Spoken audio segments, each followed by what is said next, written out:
Pues a nombre del capítulo Nuevo León de la Barra Mexicana Colegio de Abogados le damos la más cordial bienvenida a este interesante evento que hacemos en colaboración con la Academia de Derecho Fiscal de Nuevo León, que preside mi amigo el doctor Jorge Castañeda, al que le agradecemos su apoyo. Y este evento organizado por la Comisión de Derecho Fiscal de la Barra y también secretario de la Academia, que es Inicio César Meraz Barbosa. El foco que le hemos querido dar a estos eventos, que como habrán visto ustedes, hemos estado esforzándonos en difundir y en participar en estos últimos días, meses, a través de estos medios tecnológicos, son temas de interés general. Obviamente somos un colegio jurídico, pero nuestro interés es llegar más allá del simple tema legal o estrictamente jurídico, para compartirlo a la comunidad en general, al foro en general, y muy especialmente aquellas áreas que se ven afectadas por estos cambios normativos. Por ejemplo, son las áreas empresariales, los grupos empresariales, los comercios, los negocios, donde el impacto que se tiene es y ha sido muy importante y trascendente. Vamos a continuar en la Barra, en el capítulo Nuevo León, y obviamente con la Academia de Derecho Fiscal de Nuevo León, haciendo este tipo de eventos, tratando de colaborar un poco o mucho lo que se pueda para tratar de ayudar a las empresas, a las personas a enfrentar de la mejor manera estos grandes retos que nos está enfrentando este nuevo esquema de trabajo que hay en nuestro país. No quiero dejar pasar la oportunidad de invitarlos a inscribirse al capítulo Nuevo León de la Barra Mexicana Colegio de Abogados, ya que nos estén siguiendo, por favor, en estos eventos hemos tenido la fortuna de tener bastante participación. Están todos los eventos en nuestro canal de YouTube, difundimos esto en Facebook, en LinkedIn, por correo electrónico. Les agradecemos mucho su presencia y sin más les dejo la palabra a Raúl Navarro y a Daniel Fuentes, nuestros expositores. Muchísimas gracias. Gracias, Juan. Si me permites nada más para, de forma muy breve, haciendo una verdadera síntesis de la semblanza curricular de ambos, nada más para presentarlos, mi querido Raúl. Raúl Navarro, él es abogado por la Universidad Panamericana, Campus Guadalajara. Tiene maestría en Derecho Fiscal Internacional por la Universidad de Nueva York. Actualmente es presidente del Comité de Estudios Legislativos y Precedentes de la International Fiscal Association y es socio del área de consultoría fiscal de Chévez Ruiz Amarripa. Bienvenido, Raúl. Muchas gracias por estar aquí con nosotros. No, al contrario. Muchas gracias a ustedes. Daniel Fuentes es licenciado en Contaduría Pública por la Universidad Autónoma de Nuevo León. Tiene una maestría en Derecho Fiscal Internacional por la Universidad de Viena, en Austria, y de Economía y Negocios de la misma universidad, y candidato a doctor también por la Universidad de Viena, en Austria. Ha trabajado en diferentes ámbitos académicos.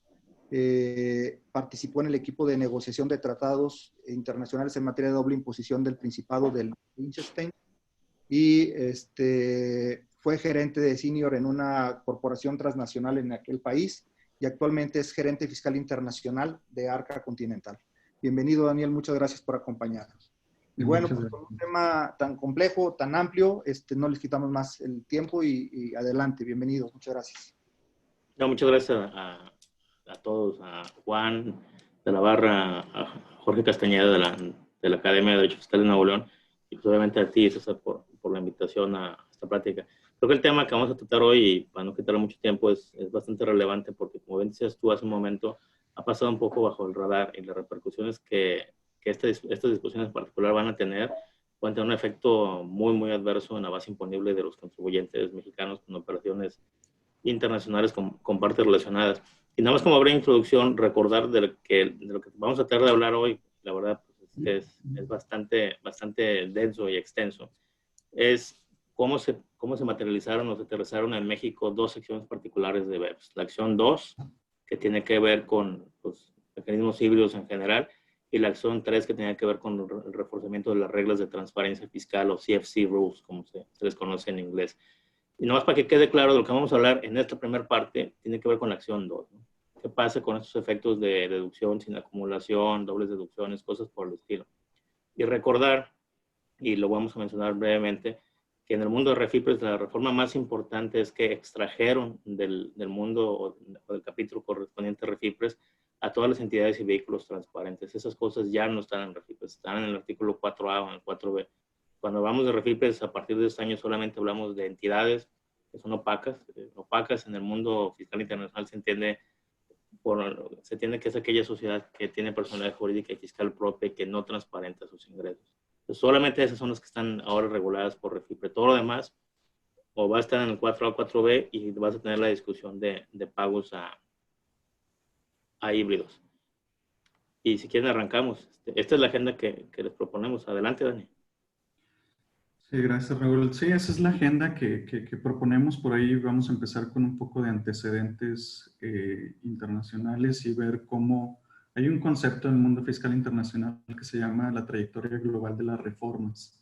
Y pues vamos a platicar un poco de cómo la OECD y algunos otros países que tienen algunas reglas similares a lo que tenemos ahora, y pues de dónde se inspiró y tomar lo que tenemos ahora como la fracción 23 del artículo 28. Entonces, eso va a ser los antecedentes. Después vamos a pasar por la legislación mexicana, ya las particularidades que tenemos. Y finalmente, dependiendo del tiempo, vamos a ver el régimen de Refipres, los cambios que ha habido. Pasamos a la siguiente, por favor. Y bueno, empezando con los antecedentes, como lo comentaba Raúl, la fracción 23 está inspirada en la acción 2 del proyecto BEPS. De hecho, más adelante vamos a ver que la exposición de motivos hace mucha referencia al proyecto.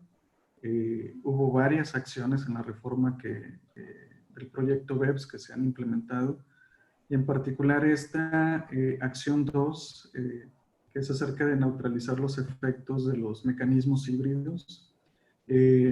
Pues tiene varias recomendaciones que no pasan de eso, de ser recomendaciones por la OECD. Sin embargo, pues sabemos de la influencia que tiene, ¿no?, en este mundo fiscal internacional. Y las recomendaciones van para las disposiciones de la legislación local y también para modificar los convenios. Pasamos a la siguiente. Y bueno, ¿qué buscan estas reglas? Pues buscan arreglar o ajustar cuando haya asimetría fiscal, ¿no? Hay varios tipos de asimetrías, aquí vienen mencionadas 3. Una asimetría es cuando haces deducible un pago en un país y en el otro país no la acumulas. Hay diferentes formas de lograr eso, ¿no? Lo vamos a ir viendo y la fracción 23 es lo que trata de atacar. Entonces, una deducción sin acumulación del ingreso o sin inclusión. Esa es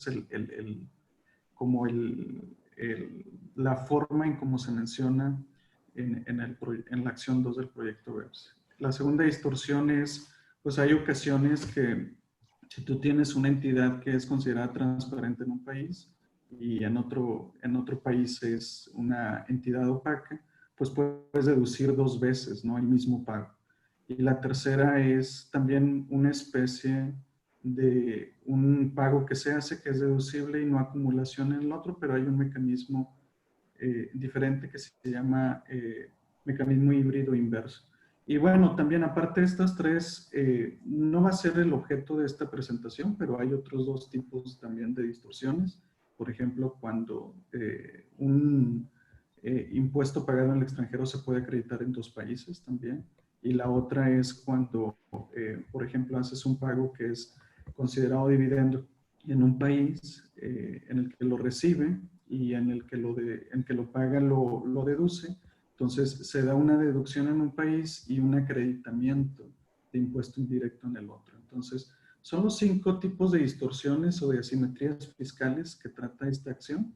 Nos vamos a centrar en estas 3 que están mencionadas en la diapositiva y que son los que atacan, como lo he dicho, la fracción 23. Y bueno, ¿qué son los mecanismos híbridos y cómo se logran estas distorsiones? Pues estos son los conceptos generales. Vamos a ver cuando empecemos a analizar los diferentes párrafos de la fracción 23, algunas cosas que están relacionadas con estos conceptos, con la acción 2, y otros que no están relacionados. Y para entender lo que sí está relacionado, pues es necesario entender estos conceptos. El concepto de entidades híbridas. ¿Y qué es eso? Pues es una entidad que en un país es considerada como transparente fiscal y en otro país es considerada no transparente, una entidad opaca. ¿Qué es una entidad transparente? Pues es aquella que para efectos fiscales no existen, los que pagan impuestos, o por ejemplo, si recibe un ingreso, el que lo recibe no es la entidad, sino los accionistas que están detrás de esa entidad, ¿no? Esa es una entidad transparente, no existe. Y una entidad opaca, pues es lo que estamos familiarizados acá en México, ¿no? Que es, tú recibes el pago y esa es la entidad que paga. Tiene también para efectos fiscales, tiene personalidad jurídica propia y para efectos fiscales, pues es el contribuyente. Eso es entidad híbrida, entidades híbridas invertidas. Bueno, ese concepto, de hecho, se tiene mucho con operaciones con Estados Unidos, ¿no? Es cuando una entidad mexicana, una SDRL, que es una entidad completamente opaca que paga impuestos en México, pero desde Estados Unidos se hace la elección check the box, que creo que muchos estaremos familiarizados. Entonces, esa entidad desde la perspectiva americana se ve como una entidad transparente. Es necesario entender este concepto y ahorita vamos a ver, más adelante vamos a ver ejemplos del por qué. Y otra situación es lo de doble residencia fiscal. Pues hay entidades, como ustedes saben, nuestra definición de residencia fiscal en México pues está avanzada en el concepto de dirección C, dirección efectiva. Y en otros países es no solamente la C, dirección efectiva, sino también el lugar de incorporación. Tú agarras la Ley General de Sociedades Mercantiles o lo que se le parezca a lo que tenemos aquí, la constituyes en ese país.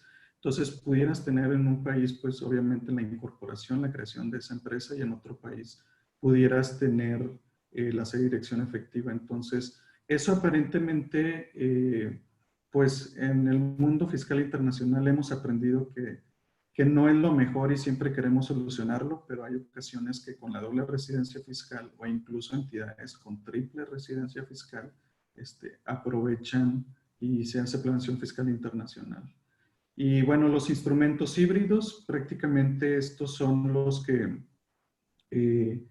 se centran mucho en instrumentos financieros y en la que en un país pues se considera interés el pago y en otro país se considera dividendo lo que se recibe. Y bueno, transmisiones híbridas que también a veces vendes acciones o vendes un activo y resulta que el que lo vendió puede ser, a veces hay confusión de que pueden ser hasta dos entidades que se entendía que tenían la propiedad de ese activo. Entonces, bueno, eso los pongo sobre la mesa porque sí son necesarios entenderlos y porque vamos a estar comentando estos conceptos a lo largo de la presentación. Y bueno, ya teniendo todos esos conceptos a la mano y ya sabiendo lo que significan, estos son, la OECD dice, bueno, estos son los mecanismos híbridos que se tienen, ¿no? Las entidades transparentes, entidades transparentes o híbridas inversas, instrumentos financieros híbridos. Y bueno, ¿qué es lo que hacen las empresas multinacionales que generan estas asimetrías fiscales? Y pues empieza a enumerar todos los efectos, incluyendo las recomendaciones. Por ejemplo, para el efecto de la deducción sin acumulación en otro país, lo que ellos recomiendan es una regla primaria, que es lo que tenemos aquí en México a través de la fracción 23 del 28, que donde se haga el pago, se niegue la deducción, ¿no? Y bueno, hay una regla defensiva para tratar de coordinar el sistema fiscal internacional, las legislaciones entre los países. Hay una regla defensiva que dice, oye, si el país de donde se hace el pago no niega la deducción, en el otro país el receptor tiene que reconocer el ingreso, ¿no? Entonces tiene que haber simetría. Si esta simetría no se logra, uno de los dos países es el que debe de implementar esto. Y para el efecto de la doble deducción, que pues esa es otra fracción que no va a ser precisamente el propósito de esta presentación, pero sí es parte de la acción 2, lo comento, existen también dos reglas. Una regla primaria, que tienes una entidad que es opaca y que considera a su subsidiaria como un transparente, Y bueno, supongamos que la entidad transparente, que es la subsidiaria, realiza un pago, pues ahí va a haber dos entidades que van a querer hacer deducible el pago, ¿no? Y bueno, la regla primaria es que la entidad donde está el país donde está la entidad controladora niegue la deducción, no, en el ejemplo que estoy poniendo, el que hace el pago es la subsidiaria, sin embargo, al que le niegan la deducción es al segundo que toma esa deducción, que es el país donde está la controladora, ¿no? Y la regla defensiva, que esa también la tenemos aquí en México, es negar la deducción a la entidad que realmente realiza el pago. En mi ejemplo era la SDRL, que es vista como una entidad transparente desde la perspectiva americana. Y bueno, cuando realiza el pago, si en Estados Unidos, por ejemplo, se hace la deducción, pues aquí en México también, bueno, aquí en México se niega la deducción. Entonces, eso es para efectos de doble deducción.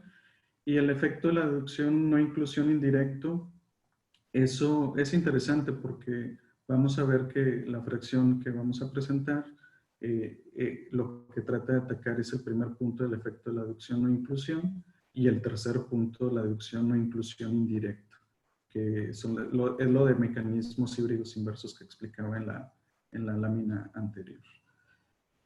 Y bueno, ya teniendo eso, pues vamos a ver que se menciona a través de toda la exposición de motivos que la acción 2 es la que se ha implementado y se hace mucha referencia a eso. Sin embargo, también tenemos elementos de la acción 1 que es la acción del proyecto BEPS que no ha sido finalizada, ¿no? Originalmente la OSD tenía previsto terminarlo ahora en julio. Obviamente se vino esto de la contingencia sanitaria y se ha pasado, y yo creo que como quiera es ambiciosa la agenda, y se ha pasado hasta diciembre para terminar estas recomendaciones de la acción 1. Pero bueno, vamos a irlo viendo en la presentación que México ha sido muy proactivo, ¿no? ¿Y a qué me refiero con que ha sido muy proactivo? Incluso antes de que salgan las versiones finales de las acciones, pues México ha ido implementando. Y se vio eso en la reforma del 2014 cuando hubo el primer intento de implementar esto de la acción 2 y se ve otra vez ahora en esta reforma de 2020 que se implementan elementos de la acción 1 que no ha sido finalizada.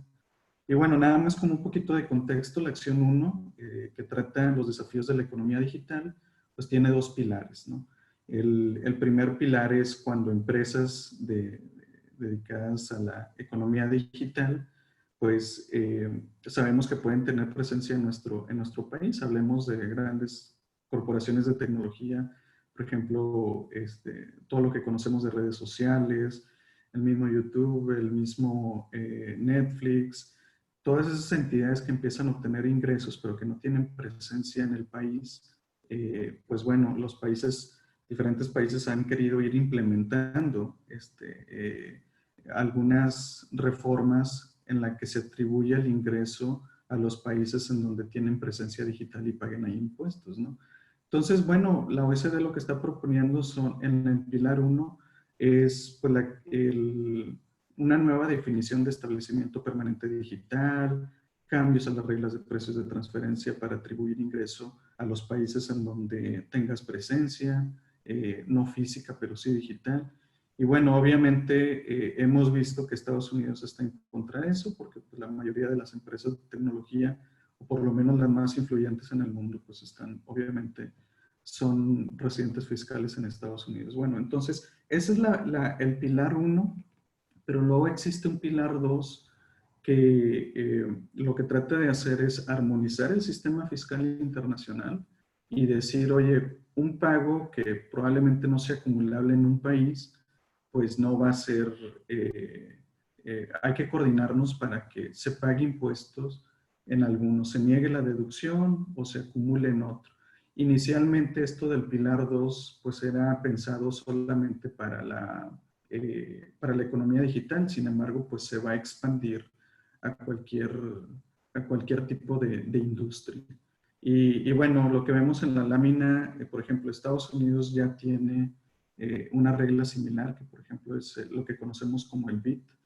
Y bueno, hay otros países que también, el Reino Unido, hace un par de años, en 2018, también implementó algo que se llama Diverted Profit Tax, que también esa es su manera de empezar a ver cómo atacar estas, sobre todo empresas de tecnología donde el ingreso pues, no es acumulable en ningún país. Entonces, lo que hace México es que a pesar de que no se ha terminado esta acción 1, toma los elementos del pilar 2, que son los que son menos, tal vez han traído menos discusión en desacuerdos entre los países, sobre todo Estados Unidos, y como no tiene tanta controversia, pues ya lo implementa. Pero es importante ver que en la exposición de motivos nunca se hace ninguna referencia a la acción 1. Eso es importante verlo. Entonces, ¿qué tenemos en la fracción 23? Elementos de la acción 2 que hemos comentado y tenemos elementos de la acción 1 que no se ha finalizado y que pues a la fecha no sabemos cómo van a quedar. Sí, vamos a la siguiente. Y si quieren, aquí yo les doy un poco de antecedentes de qué hemos hecho en la parte doméstica en México con estas reglas de antiabuso generadas por las secciones de BEPS, ¿no? Si recordamos, pues BEPS arrancó en 2013 y concluyó en octubre de 2015 con 14 acciones terminadas, y la acción 1 que acaba de señalar Daniel, es que no ha terminado, ¿no? Y seguirá en disputa por el futuro cercano. Pero ya hemos incorporado ciertas reglas que trataban de atacar en cierta medida los efectos de asimetría de acumulación y deducción o dobles deducciones. El primero y de los más agresivos, y pues fue antes de que concluyeran ni siquiera las acciones, fue incorporar en el artículo 4 de la ley el requisito de que demostraras que existía doble tributación jurídica del ingreso cuando aplicabas un tratado. Y eso, en un montón de circunstancias, no tenía sentido, por distintas razones, ¿no? El más directo que pueden ver en la lámina, y para eso se creó una regla miscelánea en su momento, era la excepción de participación típica europea, ¿no?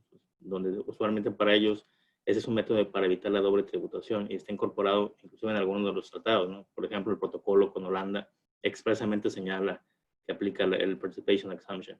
Pues no tenía mucho sentido el tener una regla tan agresiva que trataba en principio de evitar doble tributación jurídica cuando al final del camino pues tú negociaste el tratado.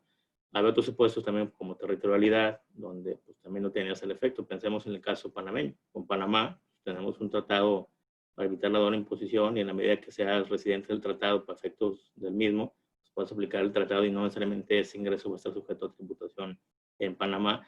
Pero es una discusión de política tributaria local, que en principio yo creo que nosotros no tenemos por qué estar discutiendo cuál es la discusión de política tributaria de otro país. Adicionalmente, para pagos no deducibles, hayamos incorporado pues, la vieja fracción 23, que pues, hoy es realmente pues, muy delgadita comparada contra lo que tenemos, que trataba de atacar aquellos pagos a Refipre que no estaban realizados a valor de mercado. Entonces era relativamente sencillo desactivar esa limitación de deducción en la medida que tuvieras un estudio de precios de transferencia que soportara el valor de la transacción. También tenemos la famosa fracción 29 que trataba de atacar los efectos de doble deducción que comentaba Daniel cuando tienes un mecanismo híbrido que trata de explotar ese doble efecto. Pero también no tenía demasiados dientes. Y para ser sinceros, como decía Dani hace un rato, pues la verdad es que la fracción 29, inclusive como quedó hoy, pues realmente no es el foco de atención de la presentación, porque hay muy pocos casos de esos. Realmente donde va a estar la discusión fuerte va a ser en la fracción 23. Teníamos además la fracción 31, que en su momento pues, tuvo mucho revuelo, generó discusiones importantes. Esta fracción este año se derogó, porque digamos que se fusionó con la fracción 23.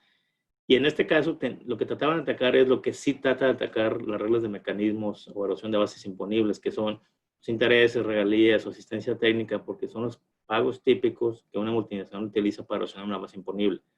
Y usualmente lo logra interponiendo como receptor de esos pagos entidades en jurisdicciones con un tratado o una red de tratados bastante eficiente, donde puedes tener intereses en algunas ocasiones sin retención o con retenciones del 5 o el 10%, regalías en algunos casos también sin retención. Asistencia técnica por lo general es considerada como un beneficio empresarial no sujeto a retención en la mayoría de las redes de los tratados.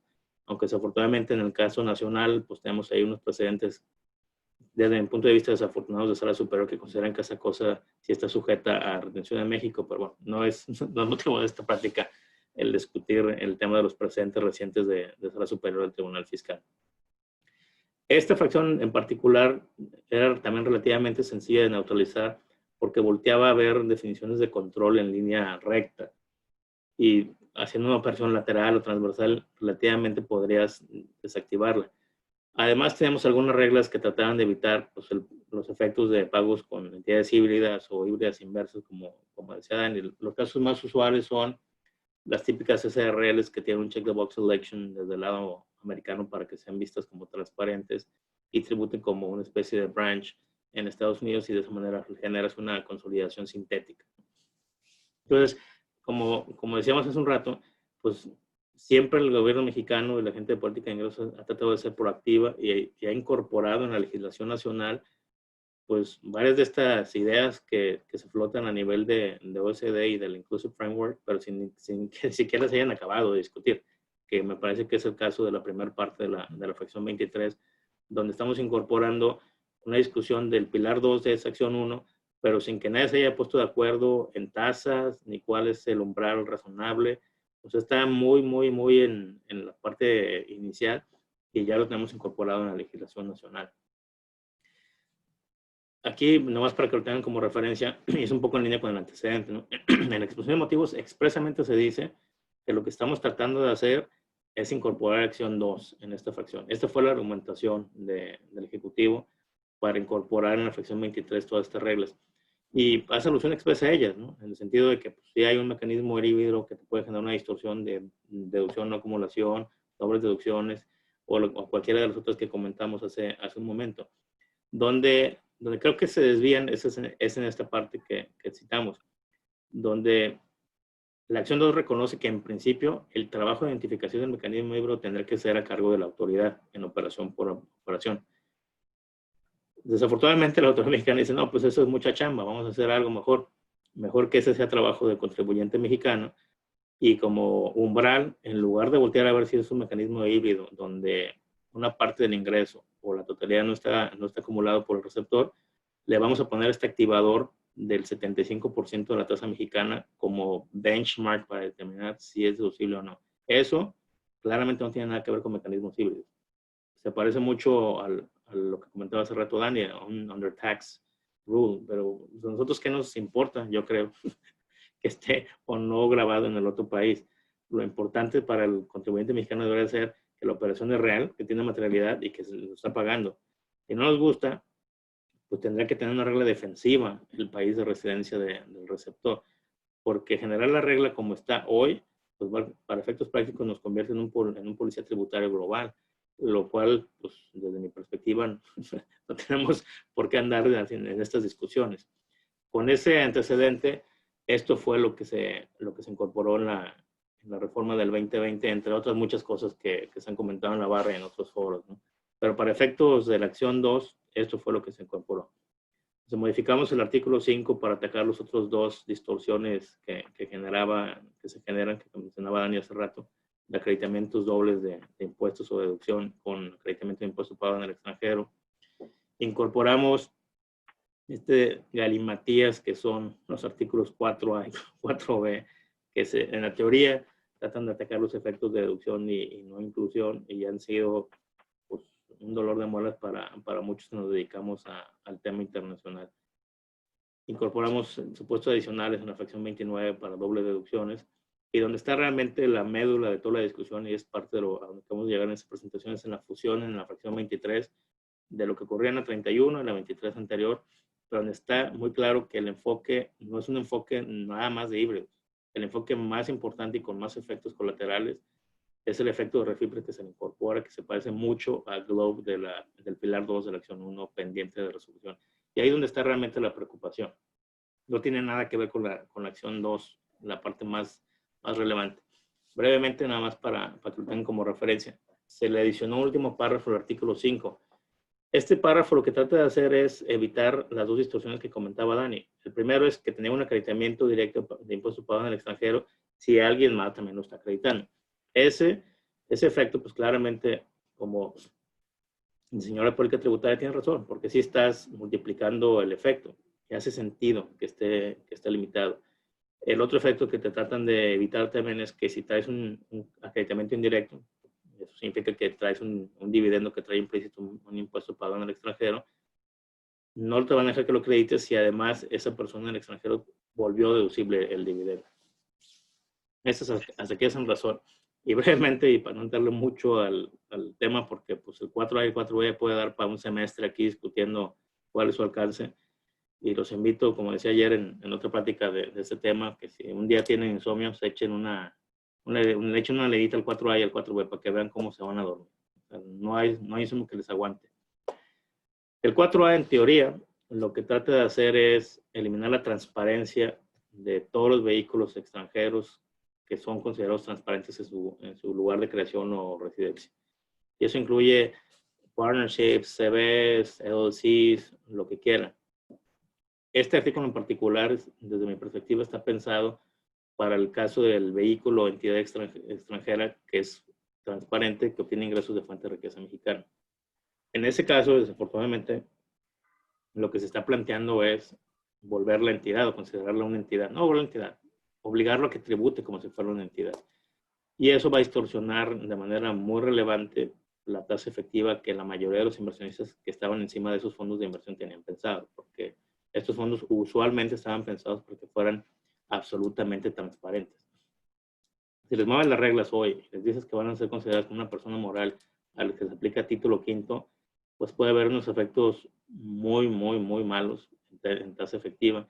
Afortunadamente, pues ahí se logró medio desactivar el 4A. O sea, hay un transitorio que señala que entrará en vigor hasta el 1 de enero del próximo año. Y una regla que trata de paliar parcialmente su efecto, que es el artículo 205, que también está suspendido. La realidad es que yo no encuentro la justificación del artículo 4A porque se asume en la exposición de motivos que es para evitar efectos de deducción y no acumulación.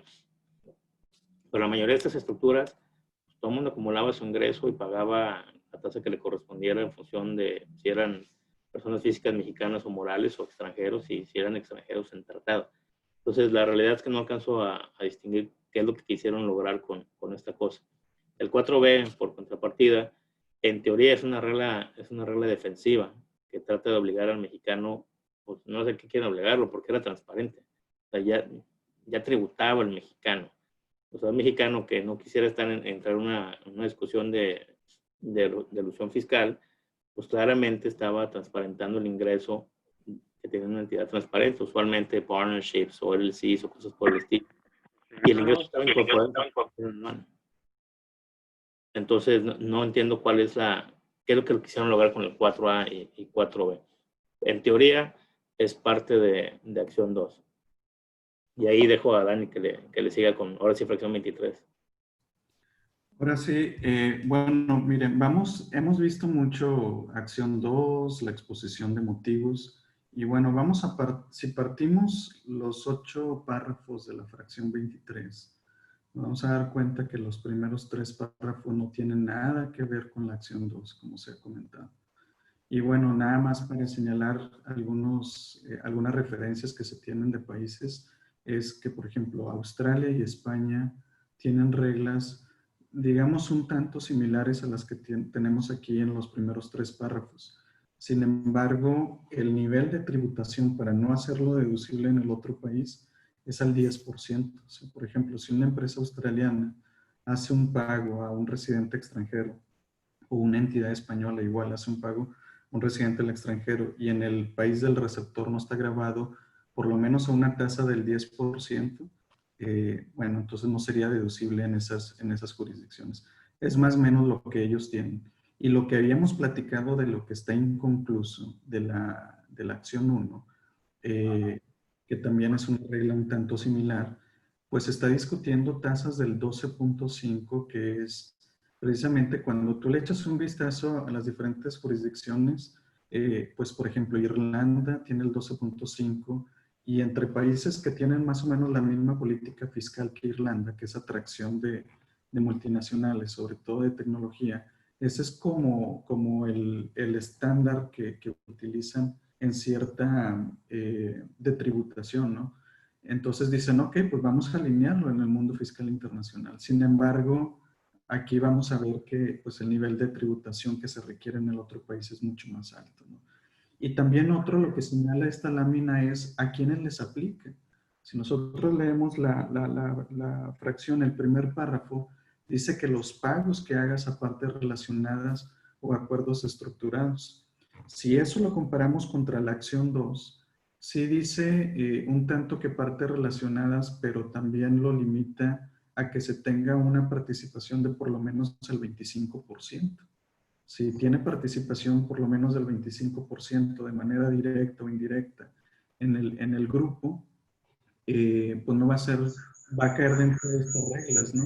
Mientras que aquí en México te vas a la definición de partes relacionadas, que vienen las guías de la OCDE de precios de transferencia, pero bueno, ya tropicalizadas aquí a la perspectiva mexicana es, no se pide ningún mínimo de porcentaje de participación, ¿no? Entonces, pudieras caer en una participación que es mucho más baja al 25%, que es el estándar que la OECD está pidiendo. Entonces, bueno, ya por ahí ya tenemos dos conceptos que creo que la regla mexicana pues se excede en cuanto al estándar internacional, que es como les digo, cuál es el nivel impositivo de la contraparte del país receptor, número 1, y número 2, el porcentaje de participación accionaria que se pide para poder echar a andar estas reglas.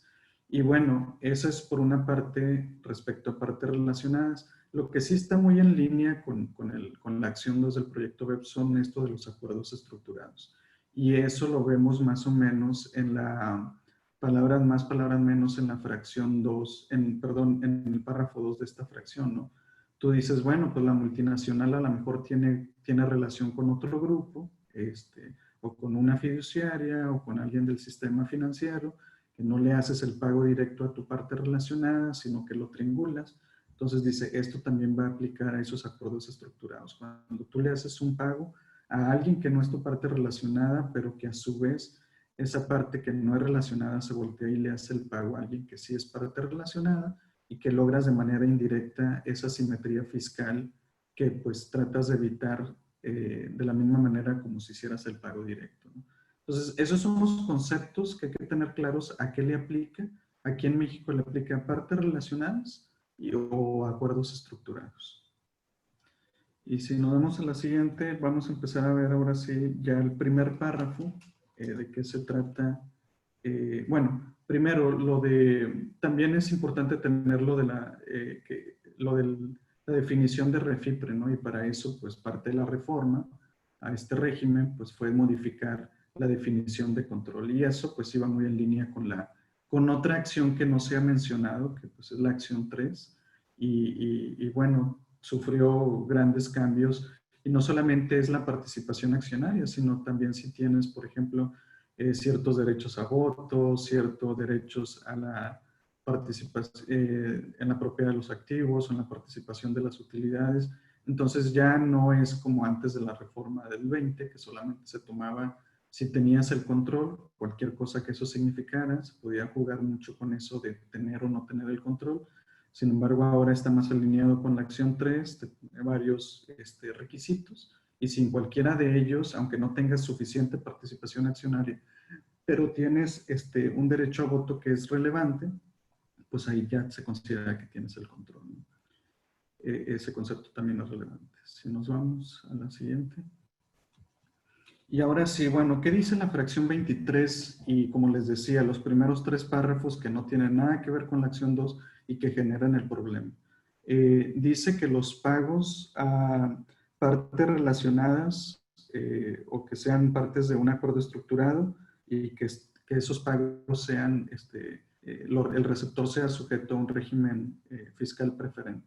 Ahora, en eso de régimen fiscal preferente hay que tener claro que en el título de REFIPRE, tú llegas a la definición si la tributación es menos del 75% de lo que se pagaría en México, tomando toda la entidad, todos los ingresos, todas las deducciones, es decir, de manera consolidada, ¿no? El problema con esto es, y el mismo artículo 176, el quinto párrafo, comenta que si tú haces la manera consolidada de definir REFIPRE solamente es para efectos de ese título, ¿no? Para efectos de otro título lo tienes que ver de transacción por transacción, y eso es precisamente lo que le aplica a esta fracción 23. Entonces tú le puedes hacer un pago a alguien que no es REFIPRE conforme al artículo, en cuanto al título de REFIPRE, sin embargo, pudiera caer la transacción por sí sola, que sí es sujeto a un régimen fiscal preferente. Y hay ocasiones en las que ese pago, podríamos decir, oye, pues es sencillo a veces verlo. Por ejemplo, en Europa existen este régimen del patent box, en el que hay un nivel de tributación, hay una tasa de ICR corporativo generalizada, y para ciertos ingresos que tienen que ver con intangibles, probablemente la tasa es más baja, ¿no? Vemos jurisdicciones, por ejemplo, como Luxemburgo, vemos jurisdicciones incluso como el Reino Unido, y esto es algo muy común en Europa, ¿no? Entonces, podríamos decir, oye, si tú tomas todos los ingresos de esta entidad por la tasa corporativa generalizada, a lo mejor no es REFIPRE, pero luego si volteas y le haces un pago por regalía, pues a lo mejor ese pago, y esta la transacción por sí sola, sí cae como REFIPRE, ¿no? Entonces, bueno, este primer párrafo es eso, pagos directos a partes relacionadas, o acuerdos estructurados, por medio de un acuerdo estructurado, que estén tributando ese ingreso en específico a una tasa que está por debajo del 75% de lo que pagaría en México. ¿Y cuál es la problemática que vemos? Recientemente la OECD sacó una tabla donde vienen las tasas corporativas. Y estamos viendo que entre el 22, 21 es una tasa que se vuelve estándar internacional. Entonces yo creo que la regla mexicana se está quedando un tanto atrasada, porque esto del 75% de lo que se pagaría en México, si no me equivoco, viene por allá del 2005, ¿no? Donde la tendencia internacional era otra, eran las altas tasas de ICR. Por ejemplo, Estados Unidos tenía la tasa del 35, Alemania podría, conjugado tanto lo federal como estatal, podría tener tasas hasta del 32, 34, Japón incluso podría llegar a la tasa del 40, pero esas eran realidades en aquel entonces. Ahora se están recargando un poco más en impuestos indirectos, en IVA, y lo que están haciendo para ICR es ensanchando la base, pero bajando la tasa corporativa, ¿no? Entonces, creo que el decir el piso es que no se tributa al 22 menos del 22.5 para pagos a personas morales extranjeras, pues es una tasa definitivamente muy alta y pues va a capturar muchos pagos. Raúl lo mencionaba que en otra presentación que, por ejemplo, el Reino Unido, la tasa corporativa efectiva es del 19.5, ¿no? Entonces, bueno, empezamos a ver ese tipo de problemas. Eso es en relación al párrafo 1. Yo nada más adicionaría, Dani, si me permites, que también otra problemática que yo veo es que a diferencia de lo que teníamos en la fracción 31 derogada, que eran pagos muy específicos a los pagos usuales para erosionar bases, que son intereses, regalías e intereses, esta regla aplica a cualquier pago que sea deducible, incluyendo pues, el caso extremo inventario, ¿no? Ahora resulta que compro inventario y por el hecho de que la contraparte que percibe el pago no pague el 22.5, no va a ser deducible mi inventario. Ahí yo creo que nos estamos súper extralimitando, sin duda. Sí, exactamente. Y bueno, digo, muy rápido, el párrafo 2, en la lámina anterior, habla acerca de pagos indirectos.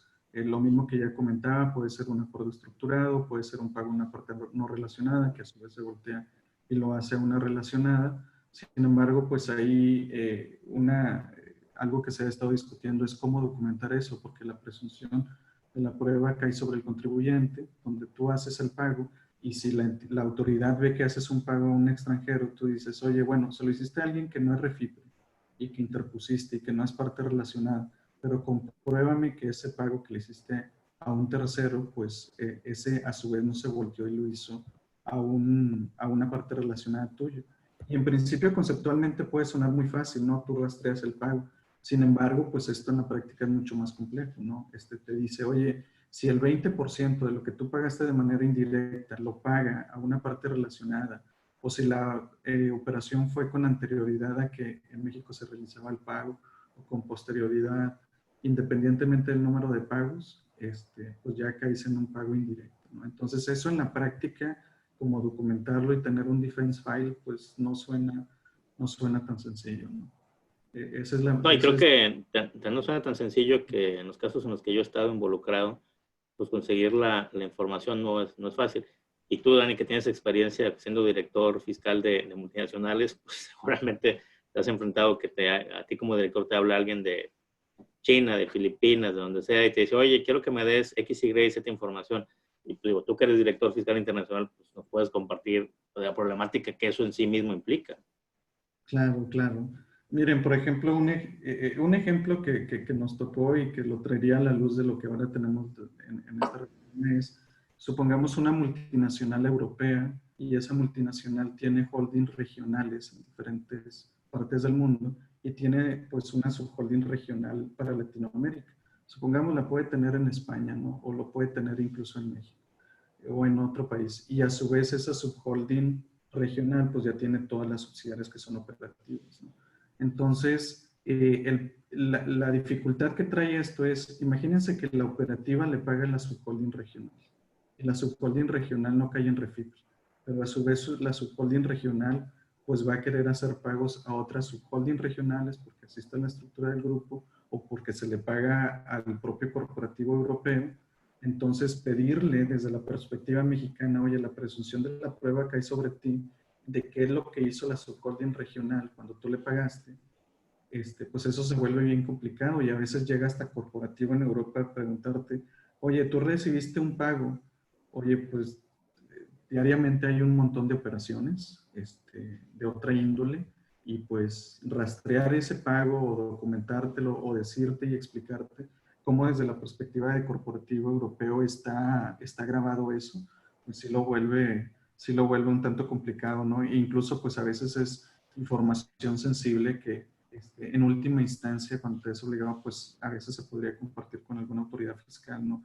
Pero no es tan fácil a veces que fluya entre las subsidiarias, a veces no porque no se quiera, sino porque hay muchas operaciones en las que tú dices, oye, no, si vienes y me preguntas cómo puedo yo rastrear ese pago desde corporativo, de que realmente es un pago que tiene que ver con la subholding regional, que a su vez fue un pago que se hizo desde México, ¿no? Entonces, y ese es yo creo el gran problema que esta fracción le impone a las subsidiarias mexicanas, o inclusive a las holdings mexicanas con operaciones con subsidiarias en el extranjero, que están haciendo pagos hacia allá.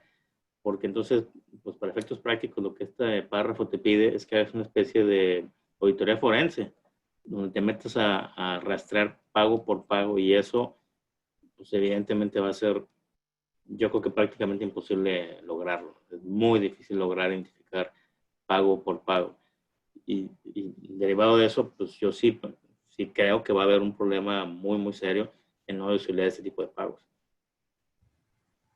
Sí, exactamente. Y bueno, ese es el reto con este párrafo. Perdóname que los interrumpa nada más. Hay una pregunta, digo, ya conectada con otra que creo que lo tocan adelante, Claro. pero que tiene que ver con pagos sobre operaciones activas, específicamente relacionados con aquellas que tienen, aquellas empresas que tienen activos o que tienen personal para llevar a cabo sus actividades.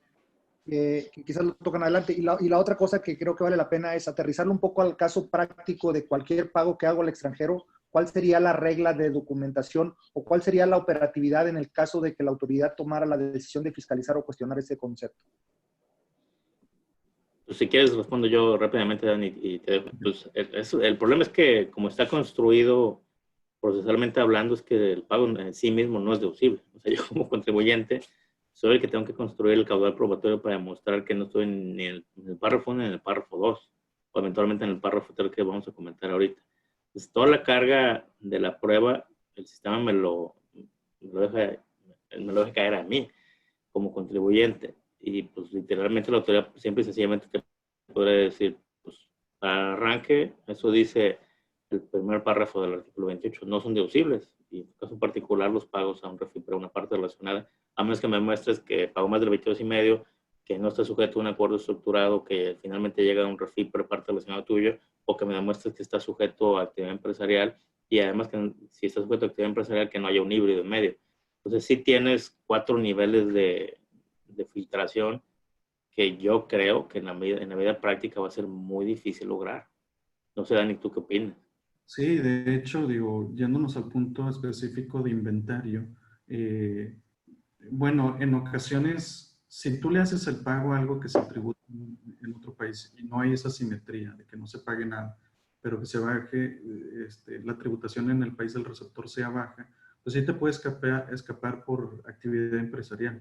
Esa parte sí, pero después del párrafo 4 hacia adelante, el párrafo 4 al 6, aunque pagues inventario, y si este no es grabado en la otra jurisdicción por un mecanismo híbrido, que fue lo que al principio platicamos, aunque sea actividad empresarial, no le aplica la excepción de actividad empresarial y sería no deducible. Entonces, sí nos podemos ver en la complejidad de que aun cuando estés pagando inventario, estés pagando mercancía, pues puedas caer en no deducibilidad si hay un mecanismo híbrido interpuesto.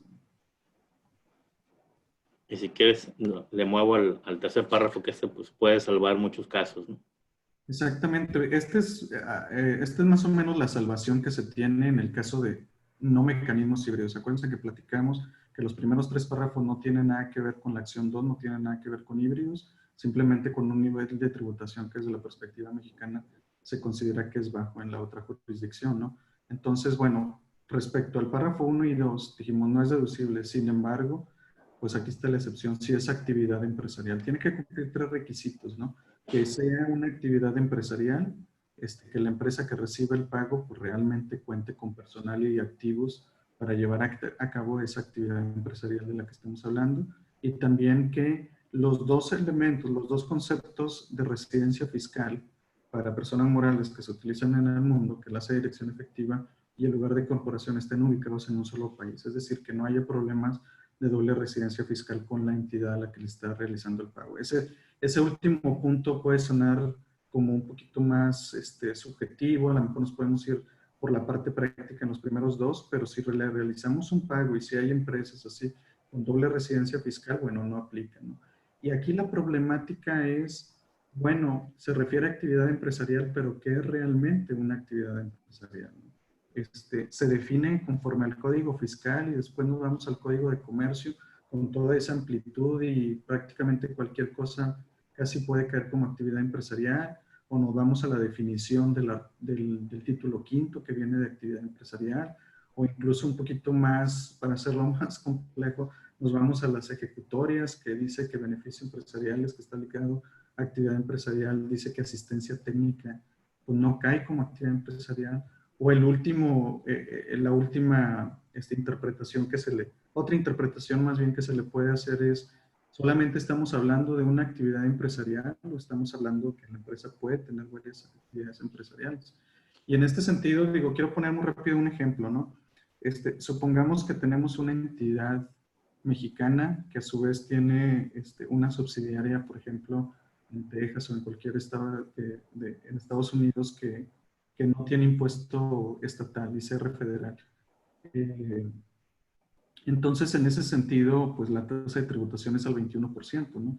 Entonces tú dices, bueno, si esa empresa tejana pues es operativa, pues bueno, en principio las transacciones que tengas por la actividad empresarial de la empresa tejana, pues van a caer en esta excepción de actividad empresarial, ¿no? Pero ¿qué sucede si paralelamente te realiza un préstamo que no tiene que ver con la actividad operativa, ¿no? Entonces, ahí algo que no era refipre conforme al 776 o algo que no es refipre con esto en principio porque tiene personal, porque realiza actividad empresarial, pero por ese otro tipo de ingreso diferente. Lo podría ver como que cae en esta excepción o no cae en esta excepción. Digo, ese podría ser una... Creo que ese es un tema muy importante, Dani, porque yo sí creo que el análisis te pide a la fracción que lo hagas de manera individualizada, o sea, pago por pago. Y en el ejemplo que tú ponías, que es muy real para muchos contribuyentes mexicanos con operaciones activas en Texas, en petroquímica, en petróleo y en otras áreas, el hecho de que claramente tengas un negocio activo no necesariamente significa que tu pago va a ser deducible. El caso que tú planteas es muy directo, intereses. Tengo exceso de flujo en esa subsidiaria, me presta dinero porque no quiero repatriarlo por la razón que sea, a lo mejor traigo un diferido y no quiero que sea un dividendo. Hay un montón de razones por las que no quiero repatriar formalmente el activo. Si me lo presta y le pago interés, Yo creo que en el interés también es decir que no está afecto a la actividad empresarial y que ese es un ingreso pasivo visto de manera individualizada. Y como no va a pagar más del 22,5, porque en el estado de Texas no existe el impuesto a la renta local, sería no deducible. Lo cual, de nuevo, me parece un exceso. No tiene sentido el que liguemos la deducción a la tasa efectiva del 22,5, porque claramente cuando se hizo ese umbral, como bien decías tú, fue en 2005, y en 2005 el mundo era otro. En 15 años las cosas han cambiado de manera radical. Nos hemos quedado obsoletos en la tasa. Tenemos que bajar la tasa a 75, algo que sea más razonable, ¿no? O fijarlo en un monto pues más del benchmark global, como decías tú, es normalmente 12,5, que es la tasa irlandesa, algo en ese rango. GILTI para efectos americanos también está en el rango del 13, o sea, algo en ese rango es lo que en el mundo del derecho fiscal internacional se considera como una tasa razonable. Abajo de eso, pues sí consideras que es un régimen fiscal preferente. Desafortunadamente no está construido así los primeros 3 párrafos. Exactamente. Y otra, otra problemática que lanza esto, que viene aquí en la lámina es, bueno, te dice que cuentes con personal y con activos para realizar esa su actividad. Y yo creo que esto que voy a comentar suena muy familiar desde la perspectiva mexicana, cuando nos referimos mucho a este concepto de materialidad, de sustancia. Pero bueno, no viene, una de las interpretaciones que se puede dar es que tú realmente tengas la nómina o tengas los activos parte dentro de tu balance. Pero también podría originarse que, ¿qué pasa si los subcontratas, no?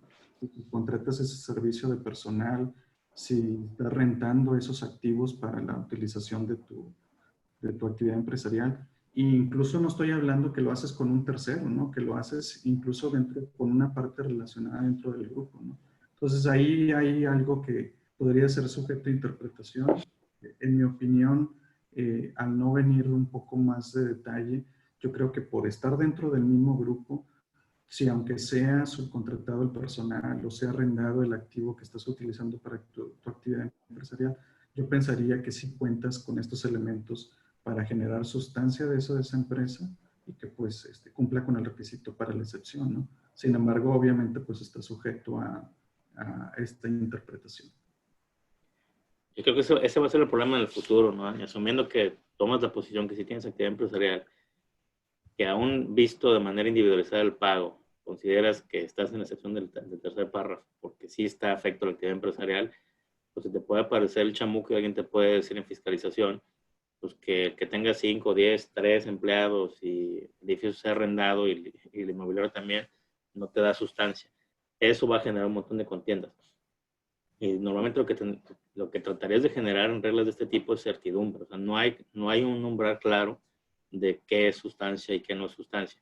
Y en el mundo mexicano, pues ya lo hemos enfrentado, ¿no? En el famosísimo 69 de EFOS y EDOS, pues ahí está la discusión de cuando alguien tiene activos, personal y bienes para generar sus actividades.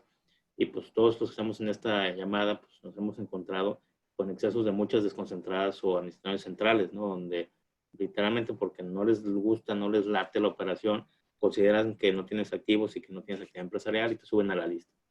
Entonces, esa misma discusión creo que la van a incorporar aquí con ese nivel de subjetividad que no le abona nada a la discusión.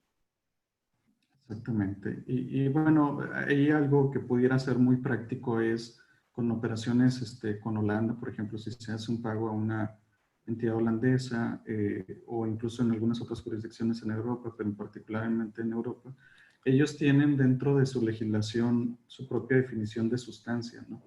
Sí, pero pues obviamente el threshold, el nivel de personal, número de personal que tienen a veces es muy bajo, con que tengan una sola persona, ¿no? Entonces ellos extienden una cartita a una confirmación de que si hay sustancia, de acuerdo a la legislación holandesa, y a veces, pues cuando realizamos pagos desde aquí desde México, podemos, se ha utilizado de que, bueno, utilizo esa carta que el mismo corporativo me está dando, donde yo alego que sí hay sustancia. Y pues bueno, yo creo que eso no va a ser necesariamente suficiente.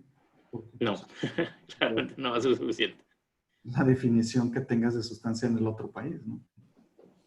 Entonces, sí, si les dan algo así como quieran, sujétenlo a tener a que a propio criterio, desde la perspectiva mexicana, entendamos que sí hay sustancia, ¿no?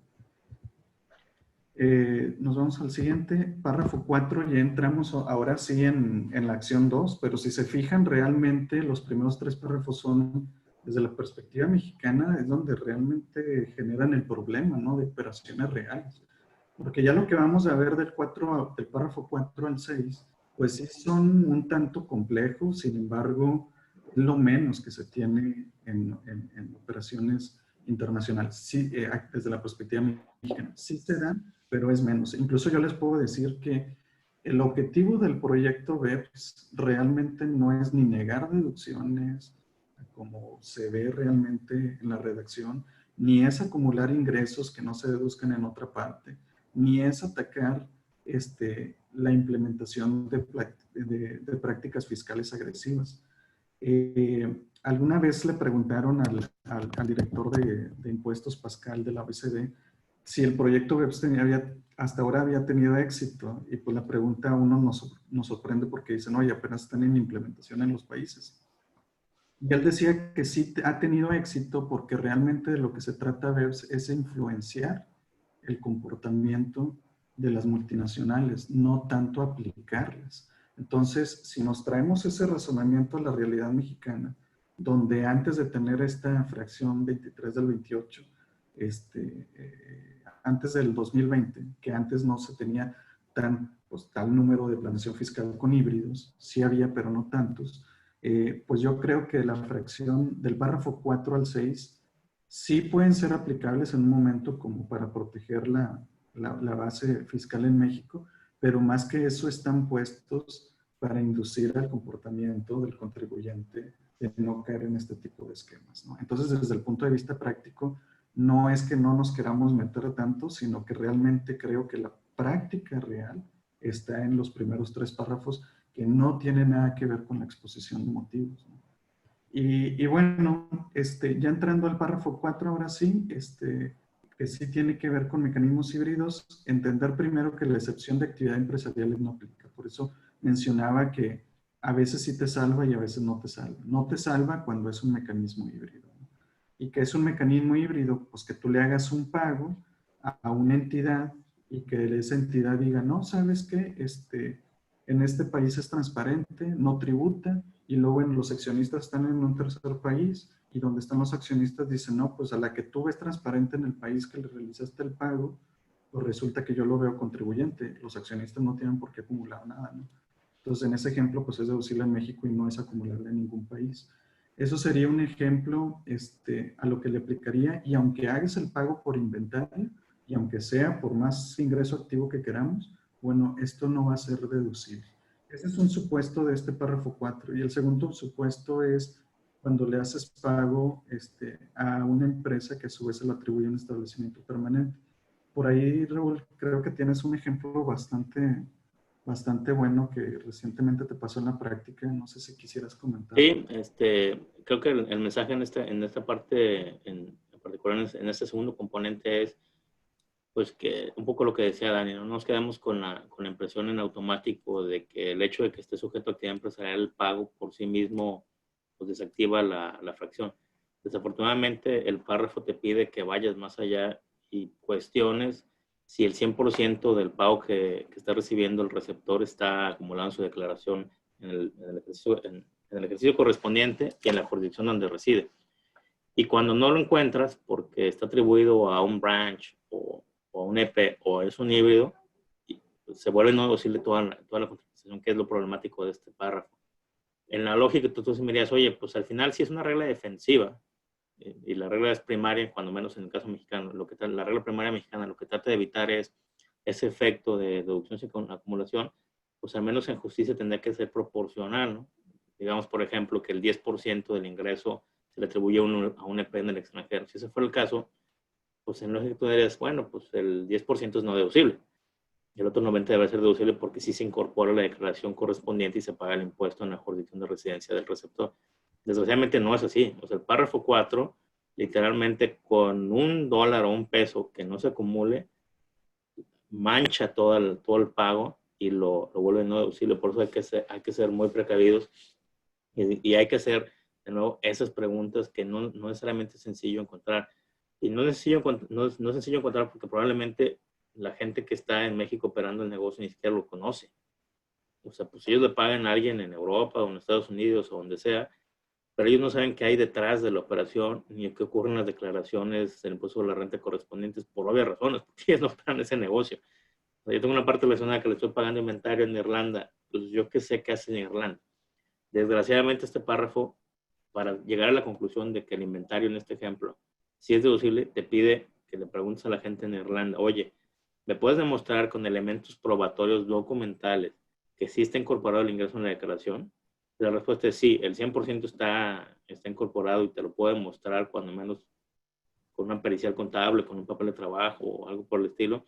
Pues ahí se acaba la discusión y no hay duda. Sí tienes la capacidad de aplicar el tercer párrafo y decir que aunque el ingreso está sujeto a un refipre porque no se paga el 22,5, está afecto a una actividad empresarial y por ende puede ser deducible. La respuesta es no. Fíjate que tenemos un branch en Luxemburgo y a Luxemburgo le asignamos una proporción del ingreso porque le atribuimos un equipo de ventas que ese ingreso que deriva de Latinoamérica o de Norteamérica está generado desde ahí. Ahí se acabó la discusión y va a tronar todo el pago. Que de nuevo también eso es súper expansivo. Yo creo que en justicia tendrá que ser proporcional. Y es parte de las reglas que se le han pedido a la autoridad. Se le han pedido a la autoridad que si hay un efecto de atribución indirecta de ingreso a un branch, a un EP, o hay un híbrido parcial, el límite de deducción sea hasta esa proporción. En mi ejemplo, si es el 10% nada más el que no se acumula, pues que el 90% sí sea deducible.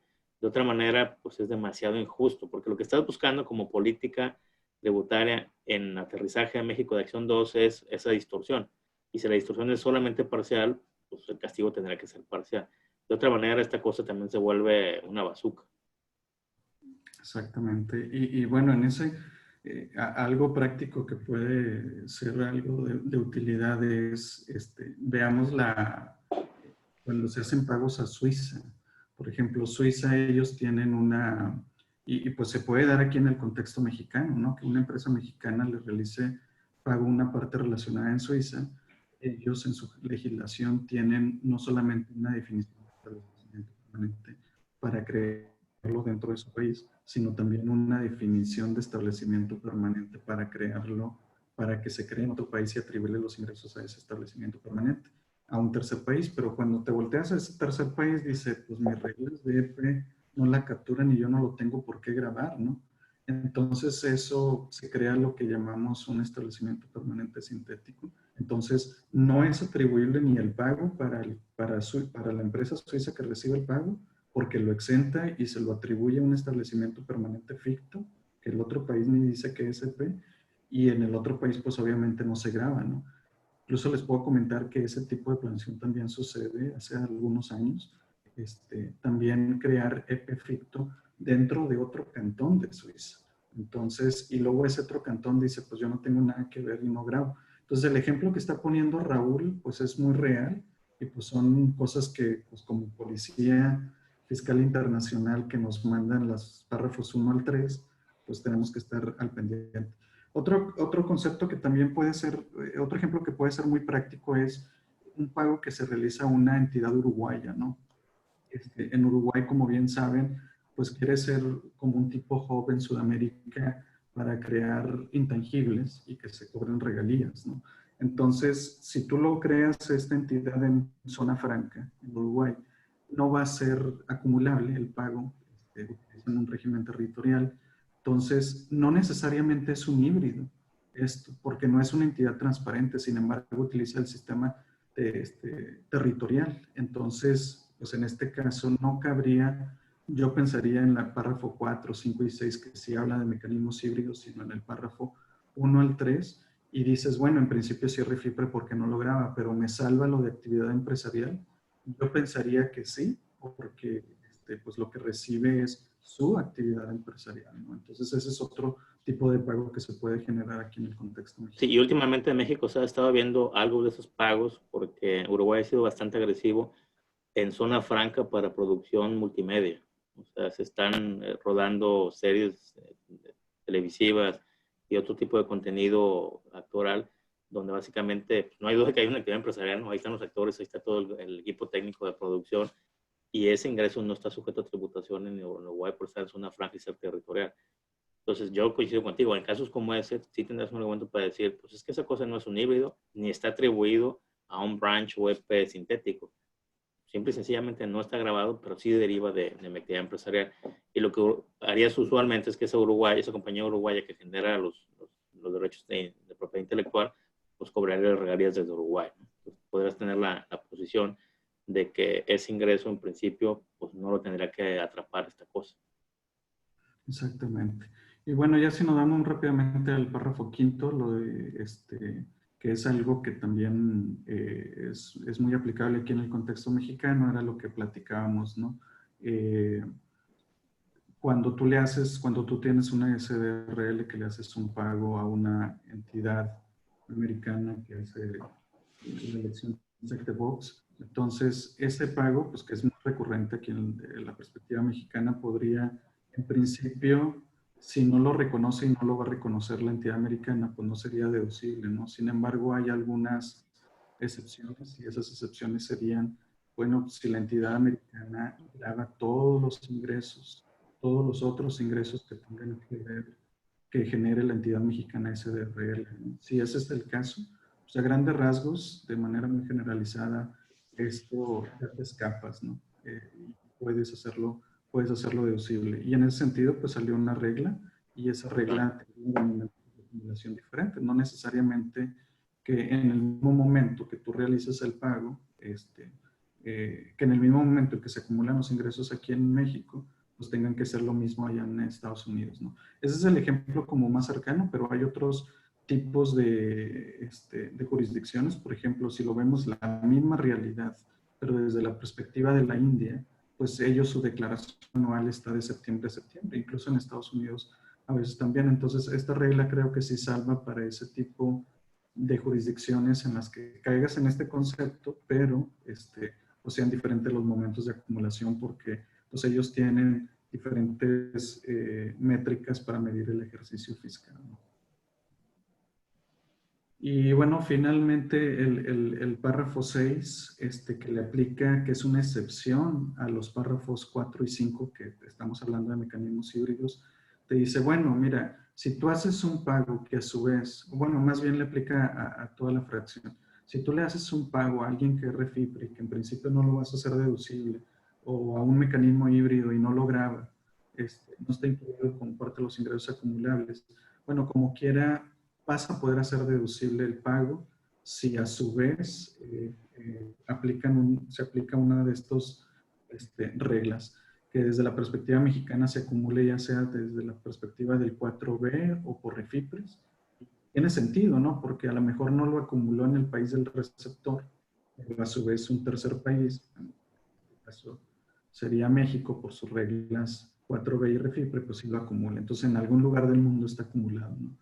O que en algún otro país por disposiciones similares extranjeras, cualquier regla CFC en cualquier país, y incluyendo aquí lo del GILTI americano, que pues eso es un poco, va a ser un poco la discusión al no tener reglas, porque dice que sean disposiciones similares a las que tenemos el 4B de refipre. Y pues la pregunta sería, oye, lo que se tiene como GILTI en Estados Unidos, ¿es una disposición que es sustancialmente similar? Ahí no sé, Raúl, si gustarías. Sí, esta es una discusión muy importante que para un buen número de grupos con controladoras americanas pues puede salvar la discusión, ¿no? Porque probablemente te puedan decir cuando tienes un efecto híbrido o una atribución parcial de ingresos a alguien más, pues que no es deducible todo el pago. Pero es muy probable que las reglas de GILTI atrapen ese pago y obliguen a que haya una inclusión a nivel de la controladora americana. Yo creo que el GILTI sí es una regla similar a las reglas de refipre. La diferencia que tiene es cómo se calcula, que es un cálculo consolidado por accionista en lugar de entidad por entidad como lo hacemos en refipre. O sea, es una especie de consolidación absoluta de todas las posiciones que tenga una controladora americana en subsidiarias extranjeras. Y la tasa, ¿no? La tasa efectiva es 13.125. Entonces, podría haber una discusión de si el 13.25 125 le parece razonable a la autoridad mexicana o no. Esta disposición en particular está sujeta a la emisión de reglas. Mientras no se emiten reglas, yo creo que si tienes a un americano que lo atrapa guilty, sí puedes decir que está sujeto a una disposición similar, porque esa es la regla defensiva. Aquí están hablando de una regla de coordinación en los términos de la acción 2. Esta regla de coordinación lo que está diciendo es, a ver, si no te aplicó la regla primaria o aplicaron la regla primaria, hay una regla defensiva detrás, pues hay que coordinarlo. O sea, alguien está recogiendo el ingreso y estás de esa manera neutralizando el efecto de deducción sin acumulación. La discusión podría ser, desde la perspectiva nacional mexicana, si nos gusta que sea el 13 o no, porque pues, tengo este benchmark en los primeros 3 párrafos del 22,5.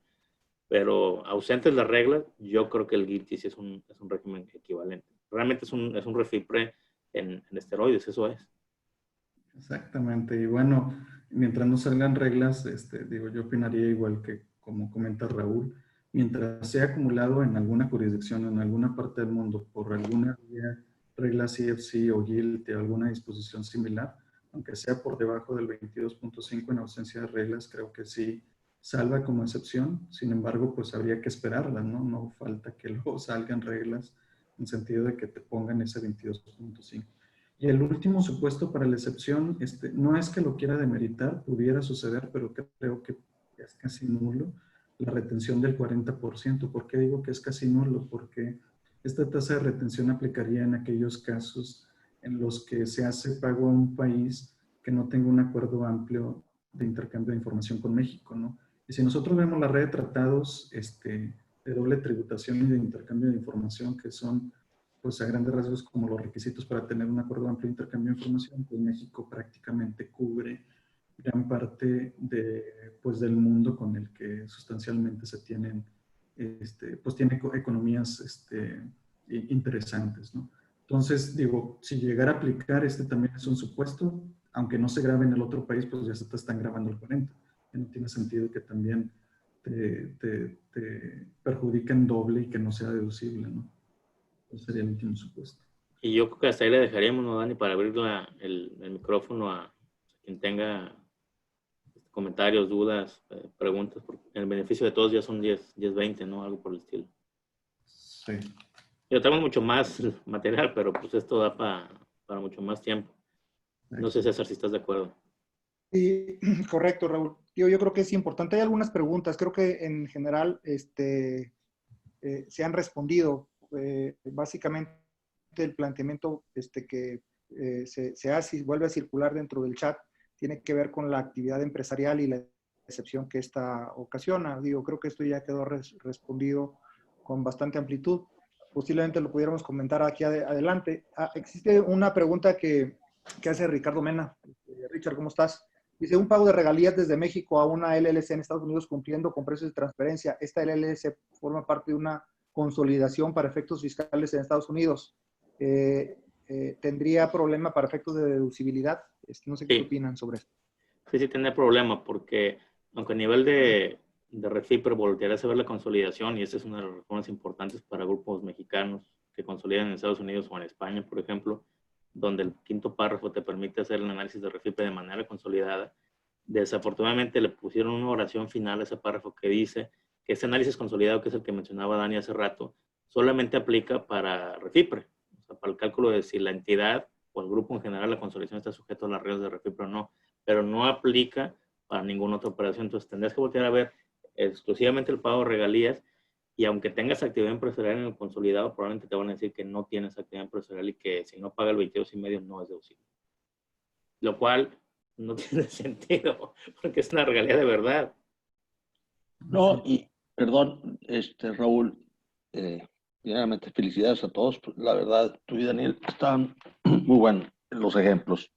Pero ahí si tú inclusive ves, pues sí, tiene una consolidación. El tema es que es un ingreso pasivo. Entonces, ahorita que decías, lo vas a ubicar ingreso por ingreso, aun y cuando tienes toda la estructura, tienes personal, tienes activos y tienes toda la investigación, todo lo que hace, pero como que se me hace a mí exagerado, pero porque al final de cuentas pues sí lo acumulas, pero pues allá hay una consolidación. Ya sabes que si tienes el 80% de la tenencia, puedes consolidar para efectos fiscales.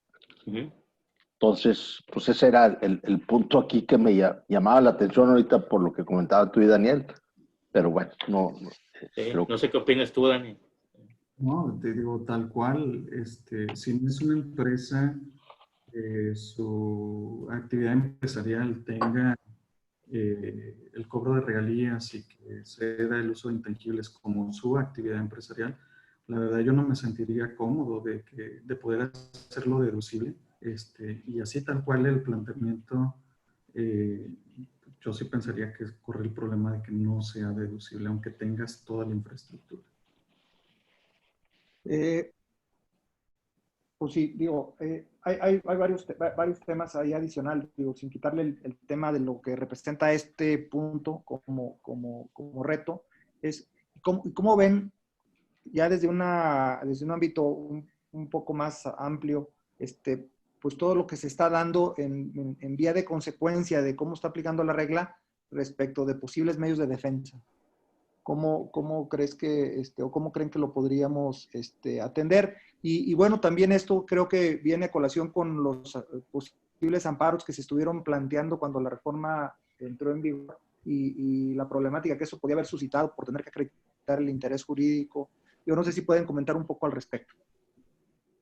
Sí, sí que yo comento brevemente. En mi otra vida, pues yo fui litigante, ¿no? Hace muchos años.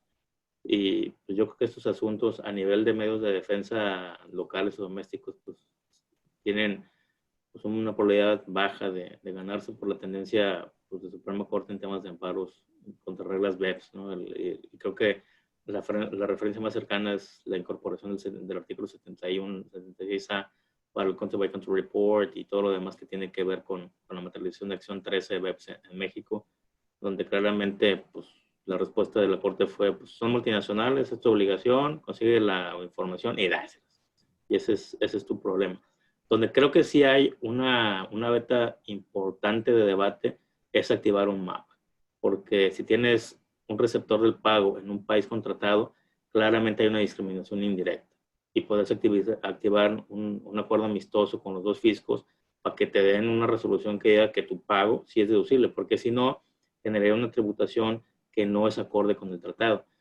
Y siendo así, yo creo que el MAP es una solución, digo, mucho más efectiva que un medio de defensa doméstico. Simple y sencillamente porque traes a la mesa de negociación a otro fisco. Entonces ya no estás hablando de una contienda de suprasubordinación donde estás discutiendo la constitucionalidad o convencionalidad de la disposición, sino que estás discutiendo si es discriminación indirecta o no, y esa es una discusión entre fiscos. Yo creo que esta cosa claramente es discriminatoria si tienes un residente contratado, y esa es una regla en la que te pide que ni siquiera puede activar el mapa a alguien que ni siquiera es residente, porque para aplicar discriminación no tienes que ser residente de un país para efectos del tratado, tienes que ser nacional del país. Entonces, se te puede aparecer alguien que es suizo, que no es residente para efectos del tratado, por ejemplo, y sí puede activar un MAP por discriminación. Entonces, yo creo que esa es la nueva frontera de disputas, o sea, disputas a nivel de mecanismos tributarios internacionales. Sí, y ahí muy rápido para agregar en ese mecanismo internacional, pues tengamos en la perspectiva lo del acuerdo multilateral, ¿no? O el nuevo modelo de la OECD versión 2017. Hay algunos tratados de México más recientes del 2015-16 a la fecha que ya están hechos con el estándar nuevo de mecanismos híbridos, y una vez que se ratifique el multilateral, que también va a afectar a todos, y es un estándar mínimo. Es decir, si México le entró al multilateral y lo firmó, una vez que se ratifique y a los tratados que les aplique, vas a poder tener el beneficio de que el MAP se resuelva por lo máximo en 2 años, ¿no? Eso es algo muy relevante, ya que pues anteriormente los MAPs, pues simplemente si las autoridades no traían mucho ánimo por resolverlo, podría durar muchísimo tiempo, ¿no? Entonces ahora ya el tiempo se acorta y hay una obligación de llegar a una solución. Sí, correcto. Muchas gracias. Una última pregunta, si ustedes están de acuerdo para respetar la agenda pronosticada. Que digo que creo que es general, pero pues viene a colación porque es un problema que hoy día tenemos en el ámbito nacional y que creo que es, como ya como ya lo dijeron ustedes, perfectamente aplicable al caso. Cuando se dice sustancia desde la perspectiva mexicana, ¿cuál es su opinión? ¿Qué se debe entender? ¿Quién sabe? Hay que hacerla así y a ver si el administrador correspondiente le late tu sustancia. Desgraciadamente no hay ninguna guía ni línea que te diga qué es sustancia, ¿no? O sea, yo te podría decir, no, pues un negocio que tiene 2 o 3 empleados puede tener sustancia porque eso es lo que requiere el negocio. Pero alguien más puede decir, no, pues aquí necesitas 100, 20, 30, quién sabe. Desafortunadamente, a nivel de sustancia, pues no hay una regla clara. Te puede ayudar, como decía Dani, el efecto, en algunos casos como en Holanda, que para aplicar acción 5 y evitar que sus regímenes fueran considerados como dañinos, pues implementaron las reglas de sustancia y requieren, por ejemplo, en el caso de controladoras, que tengas al menos salarios de 150,000 euros. Yo creo que eso para el saque pues, te da un elemento importante. Que tengas una oficina rentada o propia, o sea, hay una serie de elementos alrededor. Pero la verdad es que no es sencillo, es literalmente piensan en que están aplicando 69 en un contexto internacional, es lo mismo. Y pues todos nos hemos enfrentado en el 69, que se te aparece el chamuco y te dicen que una controladora es un EFO. Pues, no, ¿qué quieres que tenga? Es una controladora. Es difícil anticipar qué significa eso. Es un concepto jurídico indeterminado y en la lógica jurídica, pues eso tendrá que analizarse en función de hechos y circunstancias, quién sabe. Hay un precedente interesante de la Sala de Resolución Exclusiva de Fondos del Tribunal de Justicia Administrativa que creo que puede ser interesante como referente, ¿no? Pero sí, efectivamente, yo coincido contigo de la complejidad que eso tiene. Pues muy bien, pues la verdad es que excelentes exposiciones. Si ustedes me permiten, pues la verdad es que podríamos quedarnos discutiendo de estos temas, como ya lo decía Raúl, mucho tiempo más. A lo mejor lo que vale la pena hacer es ver hasta dónde podemos extender y hacer luego otro evento complementando esta presentación y a lo mejor entrando un poco al tema de los maps. Por lo pronto quisiera yo pedir al doctor Jorge Castañeda, presidente de la Academia de Derecho Fiscal de Nuevo León, si nos pudiera hacer el favor de clausurar las actividades de este evento académico hecho en coordinación con la Barra Mexicana Colegio de Abogados. Muchas gracias, César, por el uso de la palabra. Gracias por haber coordinado este evento tan interesante. Gracias a Juan y Luna por la empatía para trabajar conjuntamente en aras de el aprendizaje, el desarrollo de las ideas y el tratar de entender temas tan complejos internacionales. Pero sobre todo gracias a Raúl y Daniel que hicieron posible algo tan difícil, entender temas tan complejos, tan internacionales, tan globales. En muchas áreas de la reforma última hay dudas. Esta es una de ellas, pero ahorita con la última pregunta recordé el artículo 5A de Código Fiscal. ¿Qué es razón de negocios? Es una expresión que no está definida en nuestras leyes, no la define la jurisprudencia, la doctrina, y en esa descansa la regla general antiabuso, un nuevo precepto que va a provocar muchos dolores de cabeza, como esta última reforma en materia de tributación internacional. Pero quiero también agradecer a los más de 160 participantes, es un número gigante para un tema tan complejo, tan especializado, su paciencia para escuchar un tema tan delicado. Muchas gracias a todos y esperamos vernos muy pronto. Gracias. Cuídense. Hablamos. Gracias. Daniel, muchas gracias, Raúl. Muchas gracias a todos. Al contrario. La conferencia se podrá checar en las redes sociales de la Barra Mexicana Colegio de Abogados, capítulo Nuevo León. Como ya lo comentó Juan al principio, entonces, pues los que quieran repetir, revisar y replantear, pues creo que por ahí puede ser una buena fuente. Muchas gracias. Hasta luego. Hasta luego.